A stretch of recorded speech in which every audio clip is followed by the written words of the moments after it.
আমাদের দেশে কুরবানি যে আমরা বস্তুগুলা বন্টন করি, কয় ভাগ করেন? যদি 5-7 জনে যদি কুরবানি দেন, ভাগ কটা করেন? 7টা করেন না 8টা করেন? 7টা না 8টা? একটা যে সমাজের জন্য রাখেন, এটা মনে রাখবেন, সমাজের জন্য নির্দিষ্টভাবে আপনি রাখতে পারবেন না। গরিব মানুষের জন্য আপনি নির্দিষ্টভাবে যে আমাদের 7 বন্টক এটা সমাজের জন্য রেখে দিলাম, আপনি পারবেন না। এটা করতে হবে আপনাকে 7 বন্টক 7 বন্টকে করে দিবেন, সব কিছু যার যার বন্টন শেষ। এখন যার ইচ্ছা সে সমাজের জন্য কি করতে পারবে, এখানে যে আমি সমাজের জন্য যে যারা কুরবানি দেয় নাই তাদের জন্য আমি এখানে কিছু রেখে এলাম, তার ইচ্ছা। সে যদি 1 টুকরা রাখে 1 টুকরা, সে যদি বলে আমি পুরাটা দেব, পুরাটা। কিন্তু এখন এই ক্ষেত্রে এসে আপনি 7 ভাগ করছেন, এখন এমন একজন আপনার সাথে শরীক হয়েছে যে সারা বছর কি করতে পারে না, গোশত কিনা খাইতে পারে। এমন আছে না আমাদের সমাজে মানুষ অনেক কষ্ট করে কুরবানি দেয়।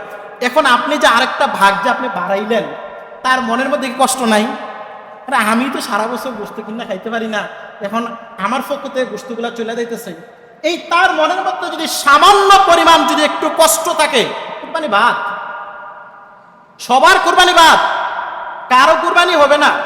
কারো ভাগে যদি সামান্য একটু বেশি কম হয়, তার মনে কষ্ট থাকলে সবার কুরবানি বাদ। এই জন্য একবারে দাড়ি পাল্লা দিয়া একবারে সুন্দর করে মাইপা কি দিতে হইব, কুরবানি বন্টন করতে হবে। এখন কারো এই যে শরীক যারা, এখন শরীকের মধ্যে যাদের নিয়তে গরমিল আছে, শরিকানা কুরবানির মধ্যে সবচেয়ে বড় সমস্যা এখন শতকরা শরিকানা কুরবানির মধ্যে 2-1টা কুরবানি হয় কিনা তাও সন্দেহ আছে। শরিকদার কুরবানির মধ্যে যদি একজনের নিয়তে যদি গরমিল হয়, সবার কুরবানি বাদ। একজনের টাকা যদি হারাম হয়, সবার টাকা বাদ, সবার কুরবানি বাদ হয়ে যাবে। তা আপনি কি চান যে আমি এত কষ্ট করে কুরবানি দিলাম আমার সব বাদ হয়ে যাক? চাইবেন? এই জন্য আগে কি করতে হবে, অবশ্যই শরিক নির্বাচনের ক্ষেত্রে ভালো করে যাচাই বাছাই করে শরিক নির্বাচন করতে হবে। সক্ষমতা নাই, যদি আপনার মনে কনফিউজ হয় যে না আমি কারোর সাথে পাই না, একটা ছাগল দেন না, সমস্যা কি? আপনি 10,000 টাকা একটা ছাগল দেন, কোনো সমস্যা আছে? আপনি কুরবানি না করবেন, গোশত কেনার ইচ্ছা হলে সবুনি পাওয়া যায়, কোম্পানি গোশত পাওয়া যায়, সেখান থেকে গোশত কিনাই না খাইয়েন। তো এটা তো কুরবানি করতেছেন, গোশত তো আর খাচ্ছেন না। সুতরাং মনে রাখতে হবে যে আমি কুরবানি করতেছি, সুতরাং যেইভাবে করলে আমার কুরবানিটা কবুল হবে আমাকে ওইভাবে করতে হবে। তারপর লাস্ট আরেকটা কথা বলি, কুরবানির ক্ষেত্রে পশুর বয়স আমরা কিন্তু দাঁত দেখে অনেকে গরু কিনে আনে, একটা দাঁতছে কিনা 2টা দাঁতছে কিনা এরকম না। কুরবানির দাতার সাথে কিন্তু আপনার বয়সের সম্পর্ক না, বয়সে কম বেশি হতে পারে। আপনি যার কাছ থেকে গরুটা কিনবেন, যার কাছ থেকে পশুরা কিনবেন, তাকে একবারে শতভাগ তাকে ভালো করে জিজ্ঞাসা করে যে গরুটার 2 বছর হয়েছে কিনা। আমাকে নিশ্চিতভাবে আপনি বলেন যে গরুটার 2 বছর হয়েছে কিনা। 2 বছর থেকে যদি 1 দিন যদি কম হয়, কয়দিন? 1 দিন যদি কম হয়, সবার কুরবানি বাদ। যে গত কিছুদিন আগে একজন ফোন দিছে, গরুটা অনেক মোটা তাজা, অনেক বড়, 1 বছর 6 মাস হয়েছে, কুরবানি দিতে পারবো নি। তারা কুরবানির জন্য কিনে আনছে অনেক, ওই যে অস্ট্রেলিয়ান যে ইয়াগুলো আছে না, যে হাইব্রিড, যে এটি তো কয়েকদিন খাওয়াইলে বড় হয়ে যায়। এখন এই পশু দ্বারা কুরবানি করতে পারবেন না। 1 দিন যদি কম হয় কুরবানি বাদ। ছাগলের ক্ষেত্রে 1 বছর থেকে 1 দিনও কম হতে পারবে না। 1 দিন কম হলে কি হয়ে যাবে, কুরবানি বাদ হয়ে যাবে। আর যাদের কুরবানির বিষয়ে যাদের যত সমস্যা আছে, মনের মধ্যে কনফিউজ আছে, অবশ্যই কুরবানির আগে এটা অন্তর থেকে আগে দূর করবেন যে আমার কোন কোন বিষয়গুলো আমার সমস্যা মনে হইতেছে, আমার শরীরদের মধ্যে কি কি। আর অনেকে তো আছে বেনামাজির সাথে কুরবানি দেয়।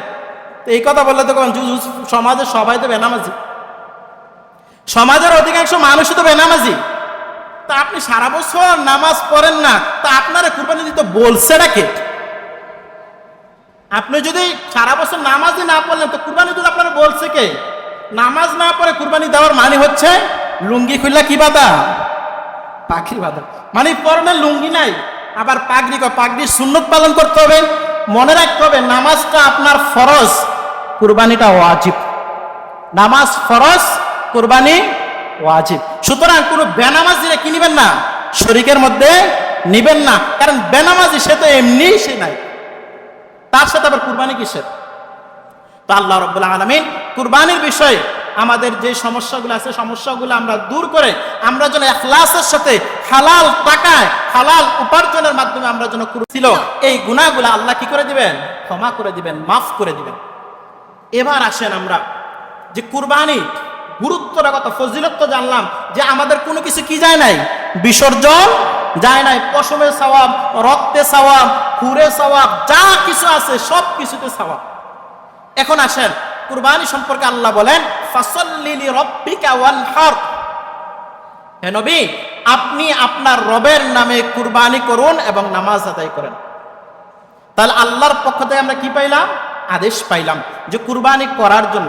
এবার দেখেন নবী করিম সাল্লাল্লাহু আলাইহি ওয়াসাল্লাম আল্লাহর এই আদেশটা কতটুকু মানছেন।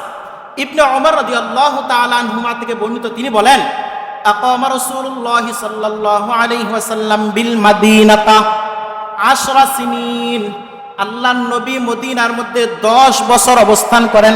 কয় বছর? 10 বছর। মক্কায় 13 বছর আর মদিনায় 10 বছর।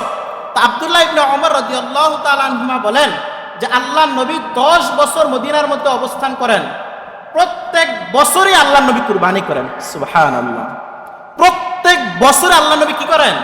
কুরবানি করেন। একটা বছরে যায় নাই যেই বছর আল্লাহর নবী কি করেন নাই? কুরবানি করেন নাই। তাহলে কুরবানি যদি গুরুত্বপূর্ণ না হইতো তাহলে কি আল্লাহর নবী এইভাবে প্রত্যেক বছর কুরবানি পালন আদায় করতেন? আমার কথা বুঝছেন? যদি কুরবানি গুরুত্বপূর্ণ নাই হতো তাহলে আল্লাহর নবী প্রত্যেক বছর করার কি দরকার ছিল? 10 বছর থেকে 10 বছরে আল্লাহর নবী কুরবানি করেন।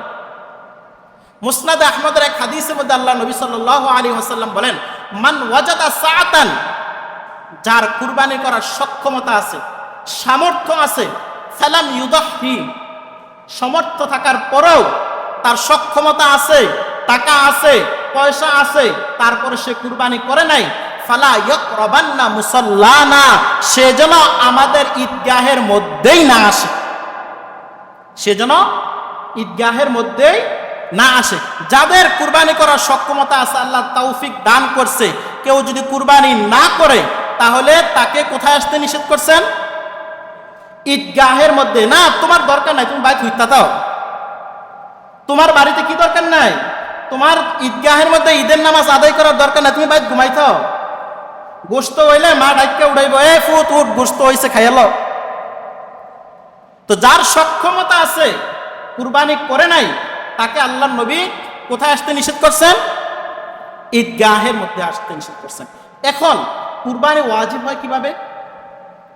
যাকাতের যে নেসাব আছে, যাকাতের যে নেসাব আছে, ওই নেসাব পরিমাণ কেউ যদি সম্পদের মালিক হয় তাকে কি দিতে হবে? কুরবানি দিতে হবে। একটু খেয়াল করেন, এই জায়গার মধ্যে আমরা কত মানুষ যে বিভ্রান্তির মধ্যে পড়ে আছি।